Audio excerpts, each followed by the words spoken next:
Hey everyone, Levi here with a with a Darkness Dragon World deck profile. This is my Death Tallica, Turbo Tallica deep deck profile. This deck is kind of just like a little fun deck that it's a personal guilty pleasure of mine. I really love this little deck. It's a blast to play. It's not the most competitively viable thing, but it's super enjoyable to be playing. And I mean, Death Tallica is one of my favorite cards in this game, so I just kind of concocted this thing to really function around it, and it's really enjoyable actually, and it's more consistent than you'd imagine. It's really fun when it goes off, and it's just kind of a blast to play. So I'll just get right into it. For Buddy, it's Extreme Prison Swinger, 626, size 2. When you play him, you mill 2 cards. Simple as that, he's really good, keeps the mill going, sets up for, Tallica, can get useful stuff in there, and it's just, has a nice stats, a good butt to sit on, and it's just not that bad of a card in general. So moving on to size 3s, we are playing for Black Dragon of Demise, Death Tallica.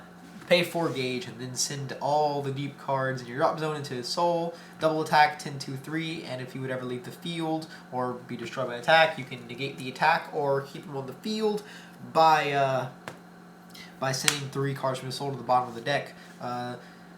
My record for this, I want to say, is 33 soul, which was kind of hilarious. This card is really, really fun to play if it goes off. Then the deck is pretty much built to try and sack into this. You're all just kind of setting up to just take control of the game by playing a giant Death Tallica, and it's honestly really fun. It's super silly and super goofy. It doesn't always work, but it's really great. This card is amazing. It beats over so much stuff. It has so much built-in protection. Counter attacks, counter spells. Attacks in general. Nothing really gets over this without some work, aside from the obvious hate stuff like Oberons and Lokis and what's the stars thingy, and then Shadow Dive and stuff. But you can't be penetrated because you can just negate the attack with his effect, which is really nice. So I mean, there's a few outs to them, but it doesn't really make it not worth playing because it's still really fun. Again, this deck is not even to be taken super seriously. It's just a really fun deck of mine because I really like Death Tallica.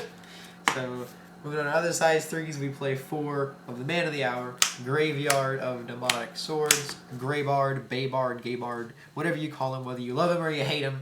Pay 2 gauge, destroy an opponent's monster, and then burn them for the size. This card just steals games, puts in so much work against some matchups, is just completely unbalanced in every right. The card is just completely amazing. 7/2/7. It's ridiculous. Yeah, it's just such a good play. Such skill. Then we're playing 4 Divine Demon Slayer Amino Hoabari. 8/8 size 3, pay 2 gauge with double attack. He's just a good beater and is meant to soak up most of the attacks in a turn or two. Usually beat over stuff too. 8/8 is really beefy. Some decks have a really hard time getting over that without a lot of work, or a whole turn of work at least. So he does his job. He's really nice. Again, pretty much all these big monsters are just kind of here to set up the drop zone and stall turns until you're playing your giant Death Tallica. So you're not really protecting any of them. They're mostly just there to soak up attacks and push some resources out of your opponent. Then I'm playing 2 Emissary of Ruin Megiddo Death Tallica. You pay 2 gauge, put them on top of a deep size 3 on your field, and then put the top 3 cards of your deck in its soul. And then it has the Death Tallica effect to put only 2 cards, though, from its soul to the bottom of the deck to negate an attack or keep him on the field. He can't get Soul Guard. Well, yeah, just original Death Tallica can't get Soul Guard either. It's no Ultimate Buddy, obviously. That's been said one. And double attack. And his stats are a little beefier. He's 12/2/4. This card is mostly a win more card, but this deck is kind of fun until in the first place. So it's really fun to play a card like this. You can just make completely unwinnable game states for your opponent. It's really, really hilarious, and it's just giant. And it actually makes a really, really big difference in a few matchups where that 4K defense, it gets you there. So yeah, this card is fun to use too. And then for last size 3, I'm playing 1 Burn Nova because this deck just turbos out gauge like there's no tomorrow. So if you draw Burn Nova, you hang on to him, you will most likely use him, and you'll probably win the game with him. I don't know, most of the time. If your game was going pretty well, the most funny thing ever is just having a giant Death Tallica of some kind out, and then a live Burn Nova in your hand, because it's just there's a lot of a lot of confidence in that game state, it's gonna be hard for your opponent to win there. So yeah, that's pretty cool. Burn Nova's a cool card, especially when you play so much gauge acceleration. So moving on to size 2s, we're playing 4's Winger. Of course, we already went over him. He's a good card. He gets your setup going and is a nice butt. Then I'm playing True Death Wizard Dragon. He's not a deep, but when you play him, you can take it. You have to take a damage and charge 2 gauge. He's really good. He's basically emergency gauge acceleration. He's a really good opening play too. So he's just in there in case you need to turn out the gauge for some crazy plays. And then I'm playing a Awakened 5th Omni Dragon Lord Drum, 6/2/5, pay 1 gauge, put top card of deck into his soul. He has Soul Guard, and if you would take damage, you gain a life. I mostly just stick him in the center to soak up 2 attacks, and between the gauge he pays and the soul he gets, there'll probably be 2 deep cards, so he just sets up the drop zone kind of more, soaks up some attacks. He's pretty cool. So on the size 0s, I'm playing, of course, a Count Dawn, and then a Count Dawn of the Distant Days. Count Dawn is, obviously should be played in any size 3 deck. It's even great when you mill it with Excel End or any of your mill cards, so you can just get a completely unconditional +1 off of it without having to work at all. Then Count Dawn of the Distant Days, 2/2/1/2, bounce back. Yeah, I mean, they're just obviously both great. They both synergize completely well with the deck, so there's no reason not to be playing either of them in really any size 3 deck aside some maybe like Raging Spirits. And then I'm just playing 2 Shooter Magic Bullets Gaspar, just a 3/1/2 size 0 to round out the size 0s to 4 because I like that number. Then for spells, playing for protection, 4 Black Dragon Shields, which is not a deep, but it's Black Dragon Shield. It's pretty necessary to not die. And 4 Black Armor, which is a deep. We're just kind of playing all these nulls so that we can stay alive until we're ready to make the giant Tallica. That's all you're really trying to do with this deck is just stay alive until you have all your combo pieces and until you're done setting up your big dead Tallica, and then you try to just take the game back from there. So 8 nulls just, to keep you alive from there. Playing 4 copies of Devil's Stigma. This card is really, really important. Helps you pretty much constantly bypass Penetrate no matter what. Is 2 gauge and a life just, for killing a monster that was probably going to die anyway.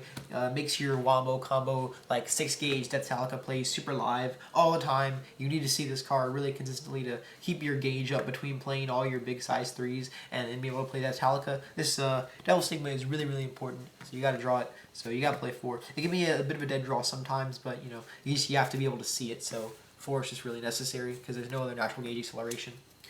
Then playing 4 Excel End, mill 5 cards and get 1 gauge.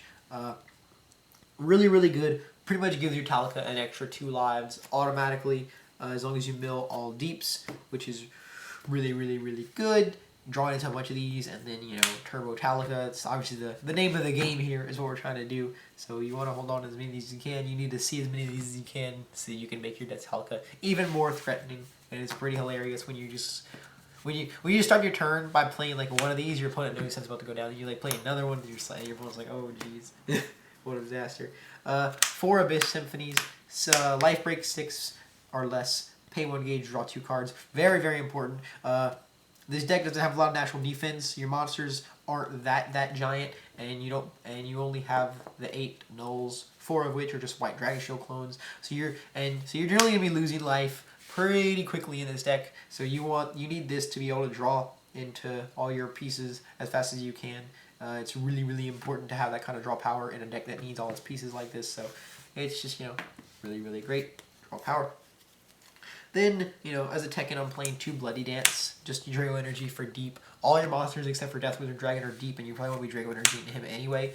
So this is just nice to have like a little bit of protection. You can also play like Dark Energies or Death Grips, any kind of extra little protection. This is just the added little bit of defense I have because if anything, I don't want my monsters running into Drago Energies themselves and then dying by counterattack, then me having like no nulls and like, oh, there I go, because you don't have much defense in this deck. So it's just kind of nice to keep them alive sometimes and can actually stall you out sometimes against like, weenie link attacks on like some of your big guys like Amino Hobari. And then we're playing the best card. We're playing 2 copies of Death Astray. You can only cast Death Astray if your life is 4 or more. The cost, your life becomes 3. You drop your hand and draw 4. This card is actually kind of amazing in this deck because you will just like the scenarios usually go into like you just like dropping your entire hand into like a 30 soul Tallica or something, and then you're just dropping this and you're just drawing 4 for no reason, which is kind of hilarious. Or like you can just easily like there have been like times where I'm like in like an unwinnable game state, then I'll just go like, hey, Death History, and then I'll just draw like some Excel into the Death Tallica, and I'm like, wow, you know, wobble combo out of the situation. The plays with it do seem really situational, and they usually are, but they aren't always. And either way, it's in a sacky, silly deck like this, it's like the best kind of card to be playing because it just takes advantage of that, abuses that, and really just completely turns games around sometimes, which is kind of hilarious. I wouldn't be playing this deck without it, to be honest. It's really hilarious in this deck. And this deck's just kind of all about really great situational plays anyway. And then for the final card, we're playing a Brutal Disaster because, you know, we're going to play more funny situational plays. This card is actually, like, really hilariously good sometimes. Like, early game with Amino Hobari and Greybard, it can easily just, like, steal the game out of nowhere. And it's really hilarious. And basically, if you play Death Tallica and have this in hand, your opponent's just kind of on a timer at that point. Because, you know, after, like, 2 turns, even if this is the only card in your hand, after, like, 2 turns, you know, they basically can't go below 5, which is kind of hilarious. It's really great to like Death Astray into this and fodder for it, or even Abyss Symphony too. Like it's really hilarious. Like this card is pretty much like almost always live. I'm only playing one because I don't really want to see it early game at all. Obviously, like you know, this deck is inconsistent at its basis and struggles enough, so you don't really want more dead draws. But late game, this is kind of hilarious and can really seal things for you. It's impacts. So yeah, that's the deck. Again, this deck is not meant to be taken too seriously. It's mostly just kind of like a really silly, fun deck that I really love playing. This is like one of my favorite decks to play actually, because I really like the Tallica and this deck. It's just really enjoyable to play when it goes off, and it's just kind of hilarious, especially when like people get really frustrated with this deck, which is one of the best parts about playing it. Like it's just a blast to play. Like. I don't know if I'd ever take this to a tournament, but, you know, in casual play, this is one of my, I don't know, guilty pleasures, I guess you could say, because Turbo Tallica. Anyway, if you think the deck looks cool, you can try it out for yourself. You know, one area, I don't know if I'd recommend building it IRL if you just want to try it out, because it's actually kind of expensive because you need all these staples. But if you just want to try it out, it's a really fun deck to mess around with and just to play with and just have a good time with. It's enjoyable and it's fun. So anyway, this has been my Turbo Tallica, Death Tallica, Deep Dark Knight Dragon Ball deck profile, and thanks for watching, guys. Catch you guys later.